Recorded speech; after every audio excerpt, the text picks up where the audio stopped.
Yesterday we looked at a specific type of samples. We looked at random samples yesterday, and today we will look at other types. There's a systematic sample, convenient sample, and self-selected sample. So recall that a random sample is one in which each member of the population has an equal chance of being selected. Well, equal chance of being selected. Systematic is similar to that. And you look up here, the description, it says a member of the population is selected at random. So the first one is selected at random. And then after that, the others are selected in a systematic pattern. And so it's, for instance, you pick a certain person, but then after that we're going to pick every third person.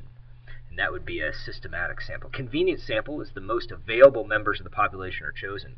So for instance, you just stand at the grocery store line and you just ask the people that are right in front of you. That's convenience, because you don't have to do a lot of work to get those answers. Self-selected is like when you go and are asking some members to go ahead and fill out a form that ended up that is your survey, but you don't have to fill out the form. So it's a voluntary kind of process, and some members of the population volunteer to respond to a survey. And let's take a look at the different types of problems that you might end up seeing. So the first set of directions are asking us to identify the sampling method that is used in each situation. So we're either going to have one of these three. The other type, again, is the random sample. And a random sample is one, again, where each member has an equal chance of being selected. Here, a farmer checks every 50th head of lettuce in the field to look for insect damage. And so systematic is where, again, the first one selected at random, so the farmer goes and checks every 50th head. So he probably started somewhere, and now he's choosing every 50th one to see if there's some insect damage rather than checking each one of them.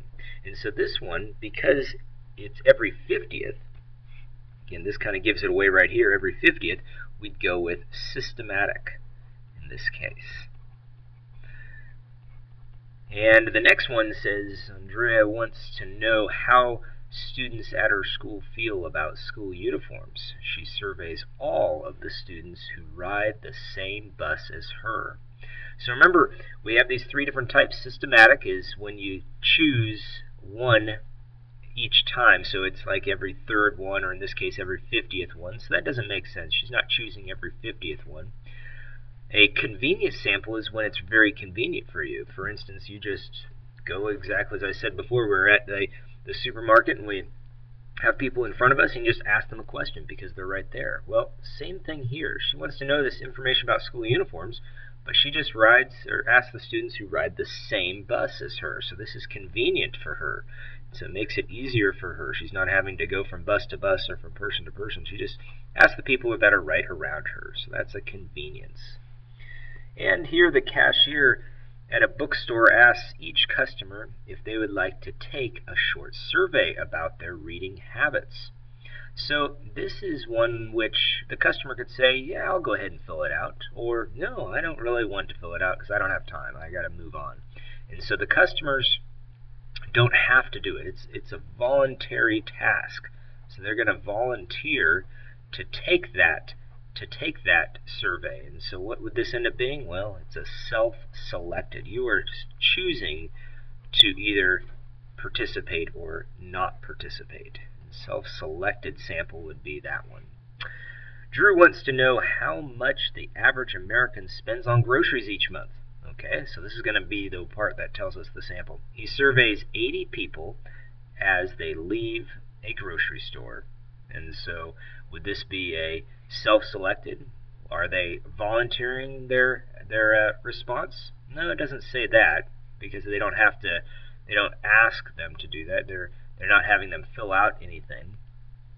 He just surveys those 80 people that are leaving the grocery store. And so I would call this a convenience sample, because he's just asking those 80 people as they leave.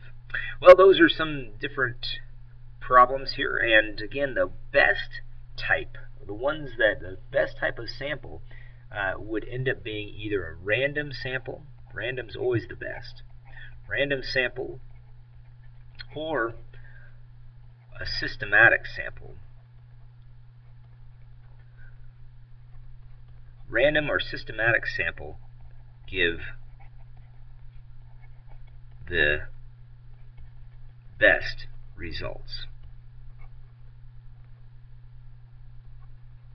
So if you want to find out what a population thinks, the best way to do that is through either a random sample or systematic sample. Self-selected, convenient samples, maybe a little bit easier, but it takes work to get good results, and that's what you have to do, either a random sample or some sort of systematic sample.